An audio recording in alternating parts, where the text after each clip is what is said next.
Hey, it's Jessica Ann here, your fitness, nutrition, and holistic health coach. And I'm here with my part 4 of my 5-part series on how I overcame a binge eating disorder.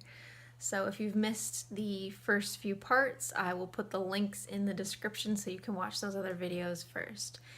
So today's topic is on flexibility.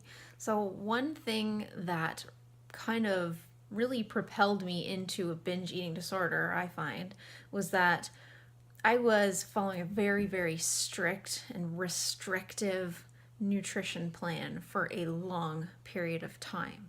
It completely messed up my mind around food, that I felt like I could only eat certain foods to look a certain way, and not being able to eat, like, you're not allowed to have white rice and you can't have white potato, and if you were gonna have potato it can only be after you've trained your legs at the gym, and like just such strict, bizarre things and ideas around food that are actually so untrue, and we've seen it with research. And but no, I believe these things, right? That you had to eat every 2 hours, your metabolism's gonna drop, and all these weird things around food. And that's like not even true. It's not even true. But we've learned so much over these years, and so much research has come out. So if people are still telling you certain things like that, and that carbs make you fat, and you can't eat after 6 o'clock, and think, like, just don't listen to these people. They don't know what the heck they're talking about, or they're not up to date with their research. So like I said, this video is all about flexibility. So this has really, really helped me, because what I found with binge cycles was that I would restrict my food, or restrict what I can eat, and say I can only eat these things, and then I'd binge, and then I'd restrict, and I'd binge, and I'd restrict, and I'd binge. And I came to my senses one day, and I was like, why don't I stop restricting? Like, it was like ding, ding, ding, ding. Like why restrict if it's this perpetual cycle? So I stopped restricting what it was that I ate. I mean, I still did have certain ideas of foods that I wanted to eat or not eat, and like food sensitivity. So I still stuck with gluten-free, dairy-free, and I stick to eating like natural food products. But I stopped. I stopped restricting. Like, I allowed myself to have cookies. I allowed myself to have chips. I allowed myself to go out to restaurants. And for a very long time, and still kind of what I kind of incorporate now, is I incorporate some type of treat every single day. Like, I would, when I was binge eating, I would eat through like packs of cookies, okay? All in like one sitting, and not even feel nothing, not even feel full or anything. And what I would do is I would have these cookies in the house, and I would eat the serving size, so it would be a couple cookies depending on the brand or the size, and I would eat them every day, and I'd say I could eat this every day, and you know what? I can eat it again tomorrow if I want to. Because before, in the binging cycle, I would try to eat as much as I could, because I'd feel like I would never be able to get this treat food again for a while, because you have to eat clean, or whatever that means, right? So I would allow myself that, and I would say, okay, I can have it again tomorrow if I want. So I would just have the portion, like the portion size, what the portions should actually be.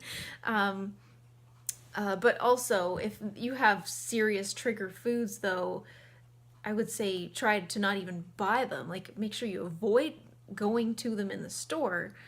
But the flip side of that is have them in the house, and allow yourself to eat them every day, and eat it again the next day, and the next day, and the next day.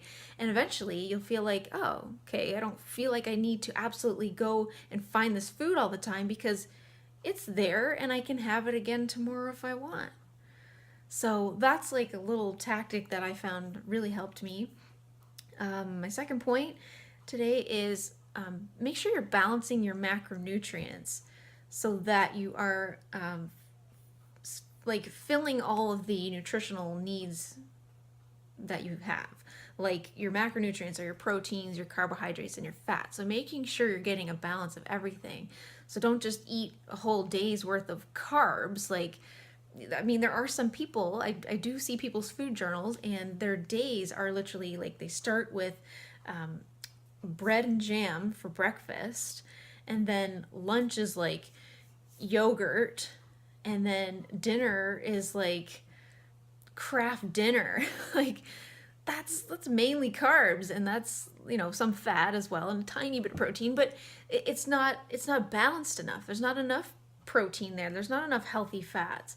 So when you get more of a balance, you're going to feel better overall, because we know protein's important for so many things in the body, but it helps to balance our blood sugar. So we don't have that like up and down crash and spike.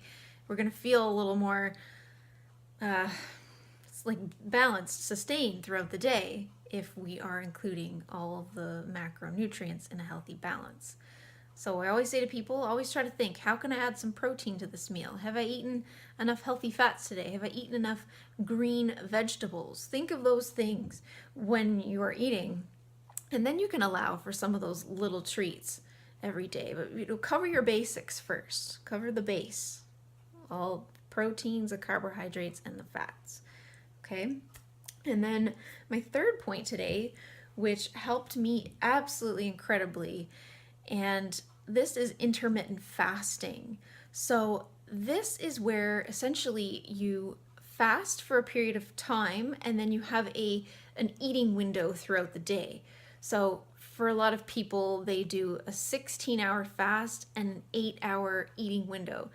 And you're basically fasting overnight. For the most part, you're sleeping, right? What does breakfast mean? You're breaking your fast.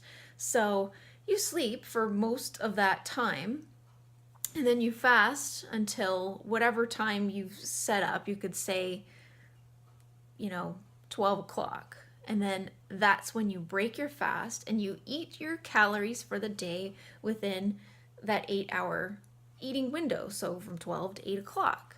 And then you fast again until the next day, and it's a bit of a cycle. And intermittent fasting has so many health benefits, but it also actually helps suppress your appetite, and it resets your hunger signals.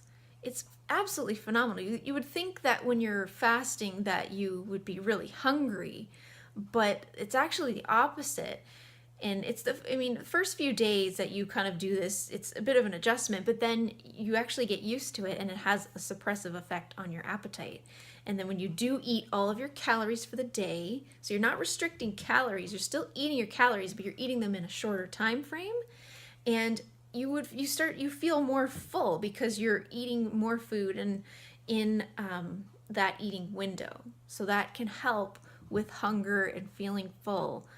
So I could probably make a whole video on intermittent fasting, but those 3 points today are really powerful for me. So being flexible with my foods, not being so nuts and restrictive, and balancing macronutrients, getting enough protein, carbohydrates, and fats, and thirdly, intermittent fasting to help suppress that excessive appetite and reset the hunger hormones, and starting to learn what's true hunger and what is not.